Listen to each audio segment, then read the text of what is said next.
उत्तर प्रदेश के बदायूं में हुए दोहरे हत्याकांड की गुत्थी अभी तक उलझी हुई है। दो बच्चों की हत्या हुए 24 घंटे से अधिक हो चुके हैं। एक हत्या आरोपी साजिद पुलिस एनकाउंटर में मारा भी जा चुका है, लेकिन अभी तक कत्ल का मोटिव एक पहेली बना हुआ है।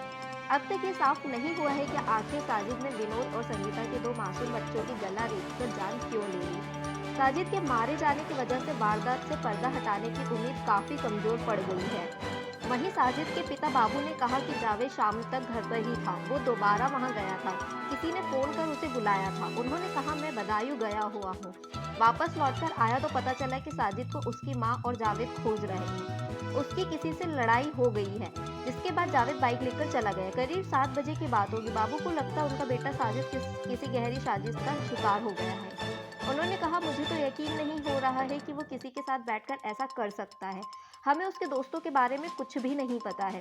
उसके मौजूद मोबाइल नंबरों से उसकी पहचान हो सकती है। उसकी किसी के साथ कोई दुश्मनी नहीं थी, वो किसी साजिश का शिकार हुआ है। उन्होंने दोनों बच्चों की मौत पर अफसोस जताते हुए कहा कि जो हुआ बहुत बुरा हुआ। हमें अपने बेटे के मरने का इतना अफसोस नहीं है जितना उन दो बच्चों के मरने का है। वहीं साजिद के चाचा कयामुद्दीन ने कहा कि साजिद ने गलत किया है, दुनिया भी गलत कहेगी। वो बहुत गुस्सेल था, किसी की सुनता नहीं था, अपने माँ बाप तक की बात नहीं मानता था। उसे कोई समझाए या डांटे तो कहता था कि वो मर जाएगा। घर में लोग उससे ज्यादा बात नहीं किया करते थे। मंगलवार को दुकान बंद करके चला आया। शाम को पता नहीं किसी ने उसे बुलाया था। खबर आई कि उसकी किसी के साथ लड़ाई हो गई है। तब हम लोग भी घर से भागे, तब हत्या की बात पता चली। वहीं इस मामले में आरोपियों की दादी का कहना है कि दोनों बच्चों की हत्या साजिद ने ही की होगी। जावेद बिल्कुल बेकसूर है। उन्होंने कहा, ये काम साजिद का है, उस पर ऊपरी हवा का असर था। जावेद तो कतई बेकसूर है, उसको तो घटना होने के बाद जानकारी हुई। वो उस वक्त हमारा ही काम कर रहा था। कम उम्र का लड़का है, इसलिए डर के मारे घर से भाग गया है। इस तरह दादी ने साजिद पर सीधे इल्जाम लगाते हुए अपने दूसरे पोते जावेद का बचाव किया है। इसी बीच साजिद की बीवी सना का बयान भी सामने आ गया है।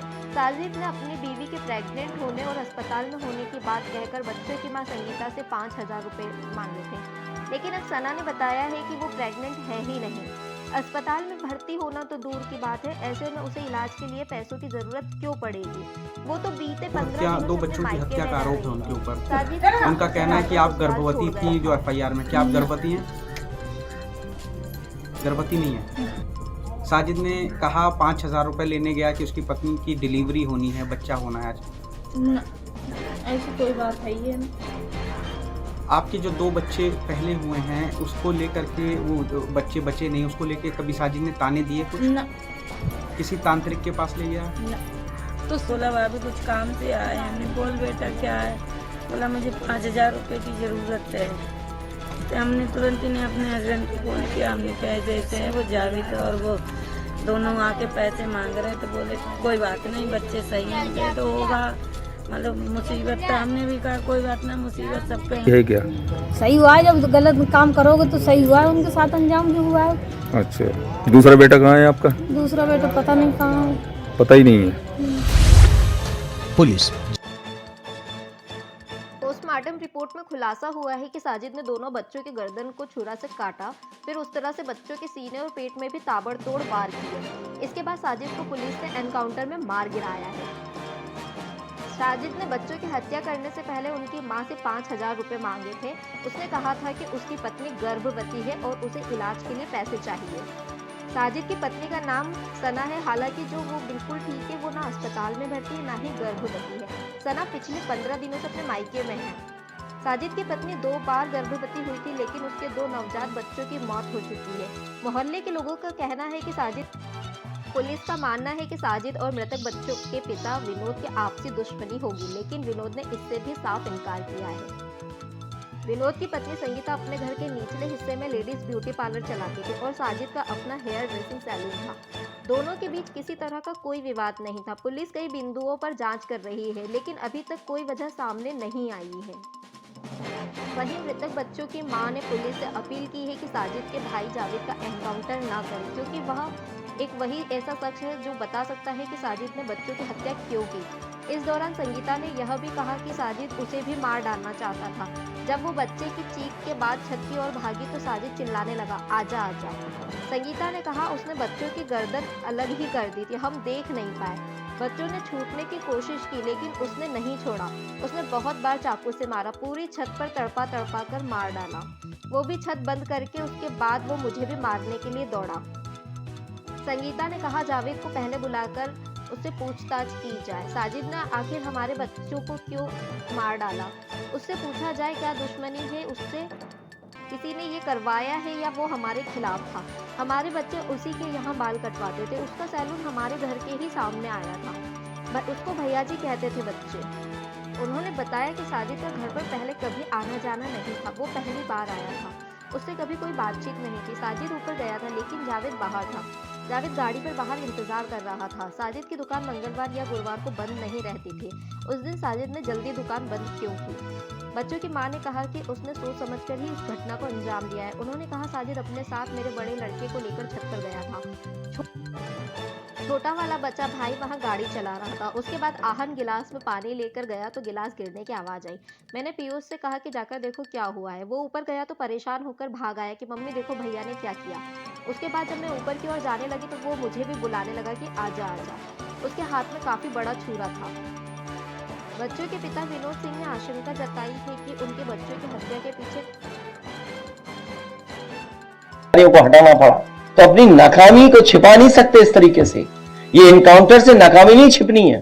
दंगों वाली सरकार तो समाजवादी पार्टी थी। दंगों पे लोगों को डरा धमका के रखने वाली सरकार समाजवादी पार्टी थी। हमारी सरकार को 10 साल केंद्र में और लगभग 8 साल प्रदेश में हो गए, एक भी दंगा भारतीय जनता पार्टी की सरकार ने नहीं कराया है। और न भारतीय जनता पार्टी की सरकार दंगे में विश्वास रखती है, वो प्रेम भाव में विश्वास रखती है, भाईचारा में विश्वास रखती है। राम हित में जरूर वोट करें। राष्ट्र के लिए यह योगदान बहुत जरूरी है। भारतवासी सभी प्रसन्न रहे, भारत हिंदू राष्ट्र हो, राम राज्य की स्थापना हो और बहुत ही जल्दी भारत से जातिवाद का जहर मिट जाए, यही हम पूरे भारत में यात्रा लेकर निकले हैं। मुरादाबाद आकर बहुत आनंद लगा, बस मुरादाबाद का नाम अच्छा नहीं लगा। भारत में बहुत से जगहों के नाम बदले गए। इलाहाबाद का प्रयागराज कर दिया, फैजाबाद का अयोध्या कर दिया, मुरादाबाद का माधव नगर कर देना चाहिए। राशि एक ही रहेगी, प्राचीन नाम तो कुछ और है, माधव नगर बड़ा सुंदर। गुरुजी आपकी दृष्टि में धर्म विरोधी कौन है जिनकी छतरी बंदनी चाहिए? जो सनातन को डेंगू मलेरिया कहते, जिन्होंने अभी कर्नाटक में हनुमान चालीसा बजाने वाले युवक को मारा है, यह सनातन विरोधी है। यह धर्म सनातनी जो है, सनातन के लिए यह जहर है, यह कैंसर है, यह जो है बवासीर बीमारी है। इलाहाबाद माधव नगर में बहुत अद्भुत आयोजन हुआ, यहाँ श्रद्धा अपार है। बस भारत में बहुत जगहों के नाम बदल दिए गए। इलाहाबाद प्रयागराज हो गया, फैजाबाद अयोध्या हो गया, इसी प्रकार मुरादाबाद माधवनगर हो जाए। भारत से जातिवाद खत्म हो। आगे चुनाव है भारत में, सभी से अपील है कि आप जो है वोट जरूर दें, राष्ट्र हित में वोट जरूर दें, जिससे राष्ट्र की उन्नति हो, भारत विश्व गुरु बने और जातिवाद भारत का मिट जाए। यही क्रांति लेकर हम पूरे भारत में जा रहे हैं। ये देश का दुर्भाग्य है। यही हम नजर लोगों को बताना चाह रहे कि बेचारे एक हनुमान चालीसा पाठ बजाने वाले के ऊपर निर्दयता के साथ मारा गया। हम लोगों ने कभी भी किसी भी नमाज पढ़ने वाले को कभी नहीं मारा है। ये देश का दुर्भाग्य।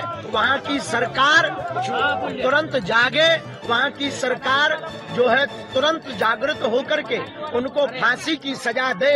नहीं देगी तो भारत के हिंदू और सनातनी फिर आगे आकर के क्रांतिमय जो है कदम उठाएंगे।